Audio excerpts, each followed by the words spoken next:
आपने काफ़ी लोगों के मुंह से ये सुना होगा कि कहीं भी अगर हम घूमने जाएं पुराने किले में या कहीं पहाड़ी सुनसान एरिए में, तो कभी भी नाम लेकर आवाज़ नहीं मारना चाहिए, क्योंकि आपके ही नाम की कोई अगर प्रेत वहाँ घूम रही है तो कभी कभी आपके संग हो लेती है।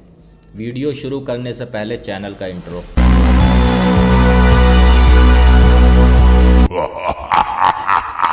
आज की कहानी हमारे पास आई है चंडीगढ़ से, और मैं आपको बता दूं इनका काफ़ी अच्छा कपड़े का व्यापार है, और ये समझ लो एक तरीके का होलसेल का भी साथ साथ इनका काम है, रिटेल का तो है ही। और इनकी जो फैमिली में है 3 इनके बच्चे हैं, और जो गुड़िया का नाम है उसका नाम है सुनीता, और 2 लड़के हैं, एक का नाम है समीर और एक का नाम है अर्जुन। होता क्या है, मई जून की छुट्टियों की तैयारियां होती हैं। आपके घर भी काफ़ी ज़्यादा हो हल्ला होता होगा अगर आपके घर छोटे बच्चे हैं कि पापा नानी के घर जाना है, पापा इधर घूमने जाना है, उधर घूमने जाना है। ये सभी के घरों का हाल है, कहीं ना कहीं घूमने के लिए लेके चलो। अब काफ़ी ज़्यादा फैमिलियां तो ये पसंद करती हैं कि चलो इस बार पहाड़ चलते हैं, पहाड़ घूम के आते हैं। हर आदमी अपने बजट अनुसार कहीं ना कहीं अपना टूर पैकेज बनाता है।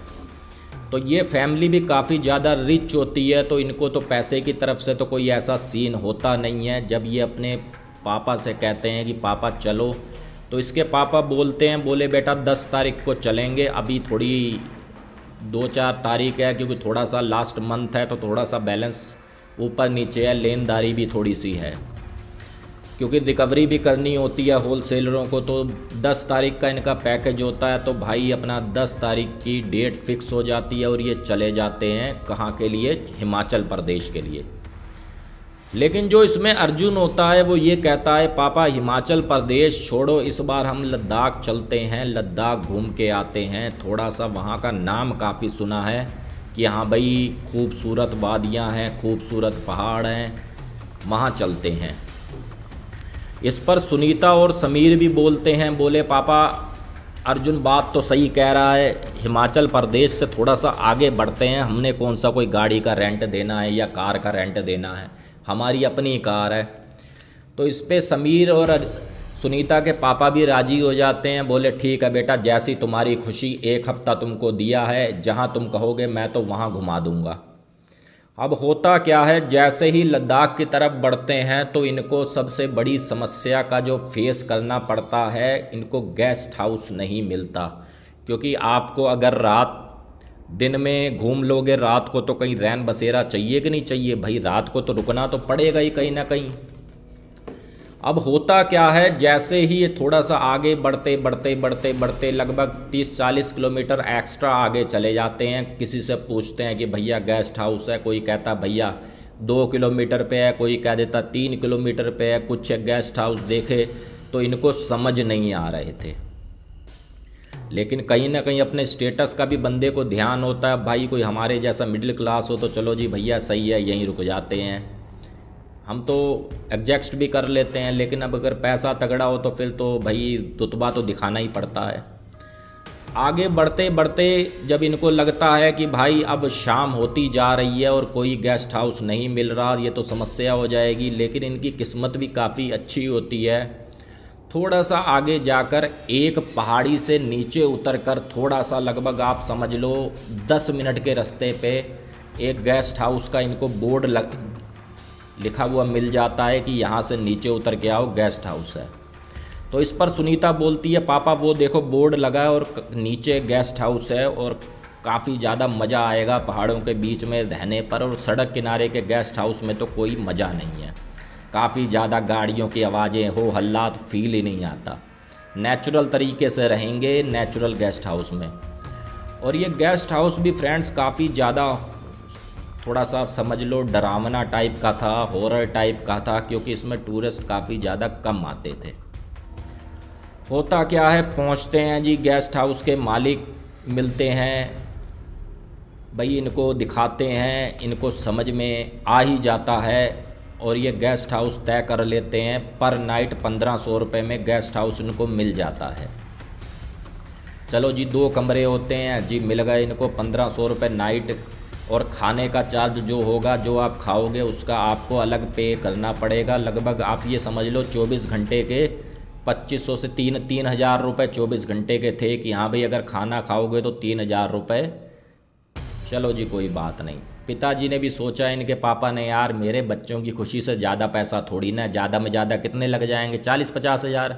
बात डन हो जाती है। वहाँ रुकते हैं, आराम से रात को सोते हैं, कोई टेंशन की बात नहीं, कोई कुछ नहीं, कोई भी ऐसा सीन इनको क्रिएट नहीं होता। अब होता क्या है, जैसे ही सुबह होती है तो समझ लो लद्दाख का या पहाड़ का सुबह का मौसम तो आप देखो तो जन्नत ही लगता है। इस पे सुनीता, समीर, अर्जुन बोलते हैं पापा चलो थोड़ा सा घूम के आते हैं, एक्सप्लोर तो करें हम लद्दाख को, जब इतनी दूर आए हैं तो। इस पे इसके पापा और मम्मी बोलते हैं, बोले बेटा हम तो गए हैं भाई थक गाड़ी चला के, अब थकान अगले दिन हो रही है। आपने भी कई बार फेस किया होगा, जैसे आप कहीं से आओ सफ़र में तो इतनी थकान नहीं, लेकिन उसके अगले दिन थकान ज़्यादा लगती है। तो सेम टू सेम इनके साथ भी वही था। तो इसके पापा भी बोले बेटा हम तो तुम्हारे लिए आए हैं, तुम घूमो फिरो, हमें कोई इतना शौक ही नहीं है। सुनीता, समीर, अर्जुन तीनों जने चले जाते हैं घूमने, और थोड़ा सा टहलते टहलते भाई होता ही है, चलो वहाँ चलते हैं, वहाँ चलते हैं, वहाँ चलते हैं, ये थोड़ा सा आगे को निकल जाते हैं। और मैं आपको बता दूँ वहाँ पर जहाँ पर ये जाते हैं उस जगह का नाम है काली घाटी। और इस जगह पे काफ़ी कम ही टूरिस्ट जाते हैं, या कईयों को पता ही नहीं है कि हाँ भाई इस टाइप का भी कोई एरिया है। इनकी किस्मत इनको यहाँ लेकर चली जाती है। वहाँ पर क्या होता है फ्रेंड्स, उसी पहाड़ी पर एक कपल भटक जाता है, पति पत्नी कह लो या गर्लफ्रेंड कह लो या वाइफ कह लो, तो उनकी मृत्यु हो चुकी हुई होती है, क्योंकि उनकी बॉडी भी नहीं मिलती, क्योंकि वो भटके थे। सन 1999 की बात है जो इन्होंने बताया है, बाद में जो इनको पता लगा कि उस समय घूमने आए थे तो भटक गए, काफ़ी ज़्यादा बारिश थी तो उनका पता नहीं चला। होता क्या है फ्रेंड्स, जो आत्मा वहाँ पे घूम रही थी, जो औरत नाम की, उसका नाम था सुनीता। अब इस पर क्या होता है, जैसे ही समीर अर्जुन घूम रहे होते हैं तो ये जो इनकी बहन होती है सुनीता, वो थोड़ा सा ना साइड चली जाती है। इस पे अर्जुन आवाज़ मारता है, सुनीता आजा घर चलें, सुनीता आजा घर चलें।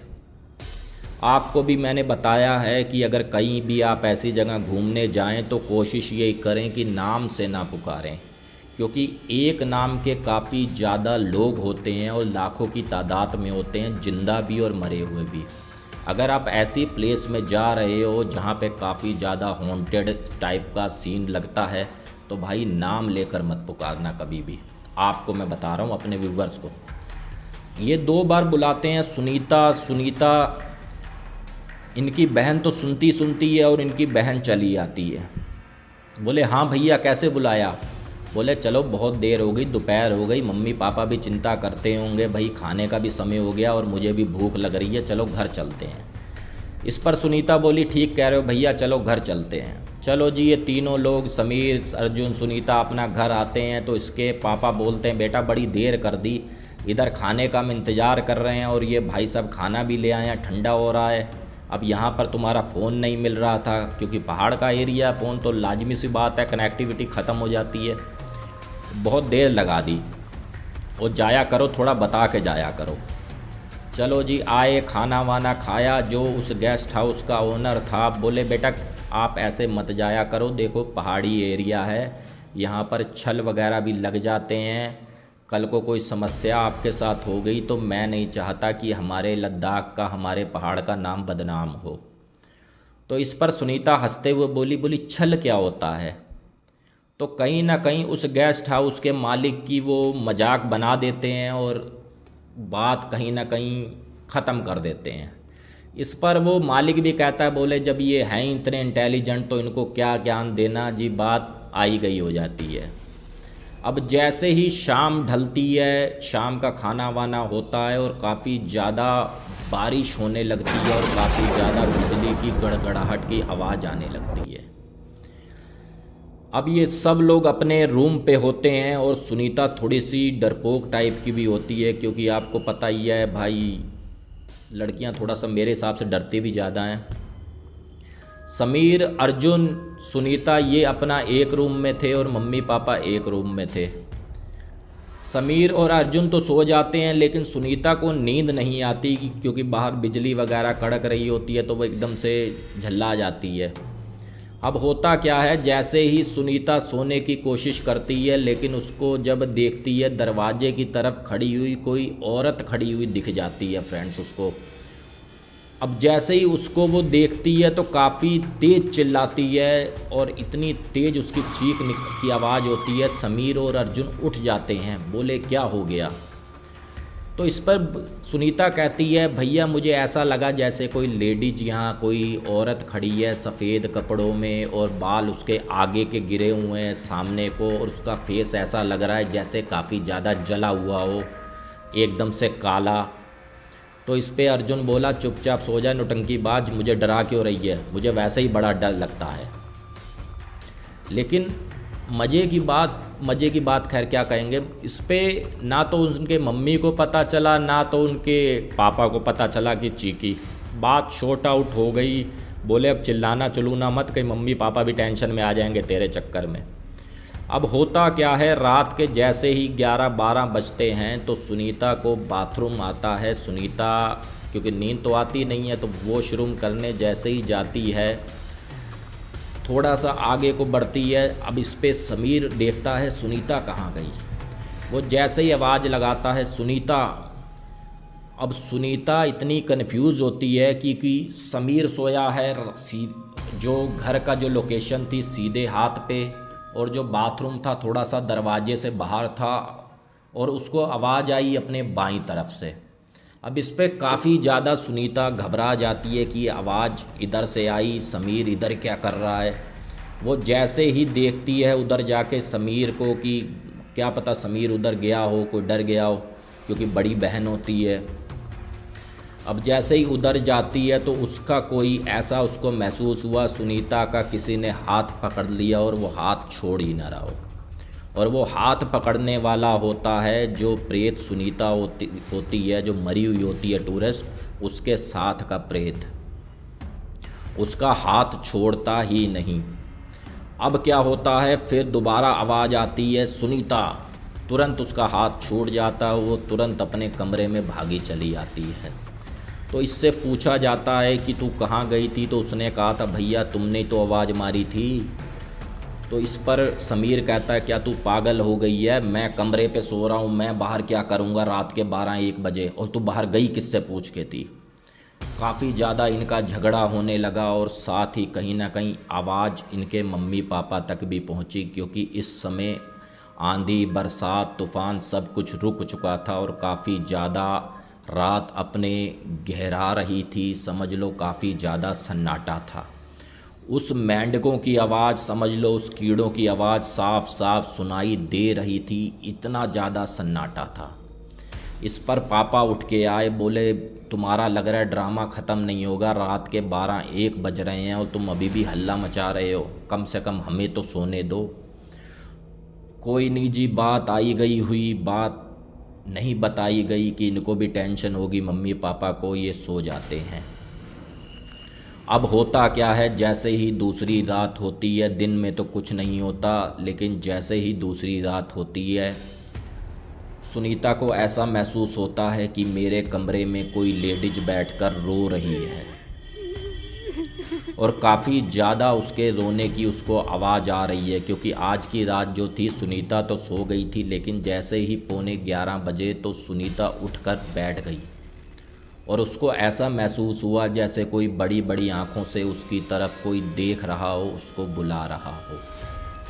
अब क्या होता है, सुनीता की ना तो आवाज़ निकलती है ना तो सुनीता कुछ बोल पाती है।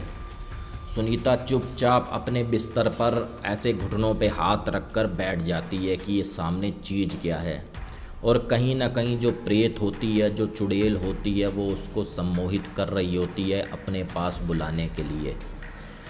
कुछ देर तो सीन ये ऐसे ही चलता रहता है और कुछ देर के बाद काफ़ी ज़्यादा जब सम्मोहन हो जाता है तो सुनीता उठती है, धीरे धीरे अपना दरवाज़ा खोलती है और पहाड़ से नीचे उतरने लग जाती है। इसी बीच में कहीं ना कहीं अर्जुन की आंख खुलती है। वो ये देखता है कि दरवाज़ा खुला हुआ है और सुनीता भी अपने बिस्तर पे नहीं है। सुनीता गई तो गई कहाँ। जैसे ही दरवाजे पर अर्जुन आता है तो वो ये देखता है कि भाई सुनीता तो उस पहाड़ी की तरफ जा रही है जहाँ पर हम घूमने के लिए गए थे। अब उसको आवाज़ मारते हैं सुनीता सुनीता, लेकिन वो जो चुड़ैल सुनीता होती है उसको अपने सम्मोहन में ले चुकी हुई होती है और कहीं ना कहीं इसको भी मारने की कोशिश हो रही होती है। अब अर्जुन क्या करता है, वो सोचे कि मैं समीर को उठाऊं कि पापा को उठाऊं, क्योंकि ये थोड़ा सा डरपोक टाइप का भी होता है। लेकिन ये हिम्मत बांधता है और सीधा जाकर समीर को उठाता है और उधर अपने पापा को उठाता है और जल्दी से उठकर आते हैं और भागते दौड़ते हुए जाते हैं। और जैसे ही सुनीता का हाथ पकड़ते हैं, सुनीता कहाँ जा रही है, सुनीता ऐसे फेस घुमा कर देखती है तो उसका चेहरा अलग ही दिखता है। काफ़ी बड़ी बड़ी आँखें और जो आँखों का लेंस होता है वो लाल हो चुका होता है। अब होता क्या है, ना तो सुनीता कुछ बोलती है ना तो कुछ बात करती है। चुपचाप उसका हाथ पकड़ते हैं और उसको ले आते हैं, क्योंकि इनके अंदर कोई भक्ति भाव वाला भी ज़्यादा सीन नहीं था कि हनुमान चालीसा ही पढ़कर सुना दें कि कुछ समय के लिए शांति हो जाए। अब जैसे ही कमरे पे आती है सुनीता, कुछ देर बैठती है, पानी वानी उसको पूछते हैं लेकिन वो गुमसुम होती है, कुछ नहीं बोलती और काफ़ी ज़्यादा चीखने चिल्लाने लग जाती है, मुझे जाने दो, मुझे जाने दो, मुझे अपने घर जाना है। इस टाइप का काफ़ी ज़्यादा हल्ला मचाने लग जाती है। अब होता क्या है, जैसे ही सुबह होती है तो उस गेस्ट हाउस वाले को बुलाया जाता है। बोले भाई ऐसे ऐसे हमारी बच्ची के साथ हुआ है, कुछ तो उपाय करो। गेस्ट हाउस वाला बोलता है, लगता है भाई साहब ये वही उन्हीं प्रेतों का काम है। मैं आपको बताऊं, यहाँ पर कुछ समय पहले 2 टूरिस्ट आए थे, पति पत्नी ही कह लो। वो यहाँ घूमने के लिए निकले थे और उसके बाद उनकी ना तो कोई शरीर मिला ना तो बॉडी मिली। वो कहाँ गए, पुलिस भी आई, काफ़ी ज़्यादा छानबीन हुई, लेकिन उनका कुछ पता नहीं चला। और इसी वीराने में वो दोनों जने खो गए और कभी कभी उनका एहसास हम भी कर चुके हैं। एक दूसरे का हाथ पकड़कर वो प्रेत चलते हैं। लेकिन अब आपके साथ अगर ऐसा हुआ है तो हमारी भी जिम्मेदारी कुछ बनती है। यहाँ से थोड़ा सा दूरी पे एक प्राचीन मंदिर है, वहाँ पर प्रेत बाधन क्रिया होती है। अगर हो सके तो आप वहाँ तक सुनीता को ले जाओ, लेकिन वो प्रेत इसको वहाँ पर ले जाने नहीं देगी। तो इस पर काफ़ी ज़्यादा मदद ली जाती है लोकल के पहाड़ के लोगों की। किसी तरीके से उसको हाथ पैर बांधे जाते हैं। वही सुनीता जो लड़की होती है, समझ लो एक बड़े बड़े आदमियों के भी काबू नहीं आती। पुजारी जी से पूछते हैं, पुजारी जी बताते हैं पूरी बात और पुजारी जी ये कह देते हैं यहाँ पर ये चीज़ थी और उसने अब तुम्हारी लड़की को अपना कहीं ना कहीं शरीर में अपना घर बना लिया है। लेकिन जो इसके साथ आदमी प्रेत था वो अभी तक कुछ क्रिया नहीं कर रहा। लेकिन चलो बात, अब हमें उसका क्या करना है, हमें तो छुटकारा चाहिए। वहाँ पर तांत्रिक क्रिया से काफ़ी ज़्यादा पूजा पद्धति होती है। कुछ समय के लिए सुनीता बिल्कुल नॉर्मल हो जाती है और ऐसा महसूस होता है कि सुनीता पहले वाली फिर से हो गई, कहीं ना कहीं सही हो गई। अब क्या होता है, अपने घर आते हैं, 2-4 दिन, हफ्ता 10 दिन तो बहुत अच्छे से निकलते हैं और सुनीता के गले में जो धागा डाला हुआ होता है कि ये कम से कम भी होली तक ये धागा अपने गले से उतारना मत, क्योंकि होली या दिवाली से पहले ही अपने गले से उतारना मत। अब होता क्या है, जैसे ही सुनीता अपने घर में नहाती है तो गलती से अपना धागा गले से उतार देती है। फिर से वो कहीं ना कहीं जो प्रेत होती है उसके पीछे पड़ जाती है। अब तो वो ये समझ लो, पहले तो एक थी, अब तो कहीं ना कहीं वो जो आदमी प्रेत था वो भी उसके पीछे हो लिया। और ये कहीं ना कहीं अब तो समीर को भी काफ़ी ज़्यादा परेशान कर रहा था और समीर के कमरे में साफ साफ देखा गया था वो प्रेत। और समीर काफ़ी ज़्यादा झल्ला कर उठा और चीखा, और जब चीखा तो घर वाले आए, बोले बेटा क्या हो गया। बोले पापा मुझे कोई यहाँ पर आदमी खड़ा हुआ दिखा है और ऐसे लग रहा है जैसे उसके काफ़ी बड़े बड़े बाल हों, खुले बाल हों और आदि मानव जैसा, जैसे कोई बड़ा भयानक चीज़ मेरे कमरे में मुझे दिखी है। इस पर उसके माँ बाप देर ना करते हुए अपने पास ही में एक हनुमान मंदिर होता है, वहाँ जाते हैं और पूरी बात पंडित जी को बताते हैं। पंडित जी भी पूरी विस्तार से उनकी बात सुनते हैं। पंडित जी बोले उनको यहाँ पर ला सकते हो? तो वो बोले ले आएंगे। जैसे तैसे उनको लाया जाता है और साथ ही उन पर कुछ क्रिया करी जाती है और साथ में उनको ये कहा जाता है हो सके तो एक बार इनको मेहंदीपुर बालाजी ले जाओ, वहीं इनका कटेगा, बाकी मैं यहाँ से उपाय कर देता हूँ। आप ऐसा करो, हनुमान जी का चोला ले आओ, सिंदूर चढ़ाओ और मैं इनकी जब तक व्यवस्था करता हूँ। उनको हनुमान जी को चोला चढ़ाया जाता है, सिंदूर चढ़ाया जाता है और काफ़ी विधि विधान से पूजा करी जाती है। और कहीं ना कहीं उस घर का भी पंडित जी उनके घर आते हैं, उनके घर का कीलन भी करते हैं और मेहंदीपुर बालाजी जाते हैं और उन दोनों प्रेतों से मुक्ति दिलवाते हैं उस परिवार को, और साथ में ही जो वो भटकी हुई आत्मा होती हैं उनको भी बालाजी में कहीं ना कहीं मुक्ति मिलती है। तो फ्रेंड्स, ये कहानी हमारे पास भेजी है अर्जुन ने और आज की तारीख में ये किसी अच्छी कंपनी में हैं और बी फार्मा इन्होंने किया हुआ है और बड़ा अच्छा पैकेज उठा रहे हैं और आज भी इनका काम कपड़े का अच्छा खासा चल रहा है। और ये पूरा जो इनके साथ सीन हुआ है ये हुआ है सन 2005 में। अगर फ्रेंड्स आपके पास भी कोई ऐसा हॉरर एक्सपीरियंस हो तो डिस्क्रिप्शन में मेल आईडी हमारी है, आप वहां पर सेंड कर सकते हैं, क्योंकि मैं कोई भी कहानी होती है सच मान कर सुनाता हूं। ऐसा नहीं है कि अपनी तरफ से कोई मिक्स कर दिया, कुछ कर दिया। बाकी फ्रेंड फ़िलहाल के लिए इतना ही, मिलते हैं एक बार फिर से नई हॉरर स्टोरी में। जय हिंद, जय भारत।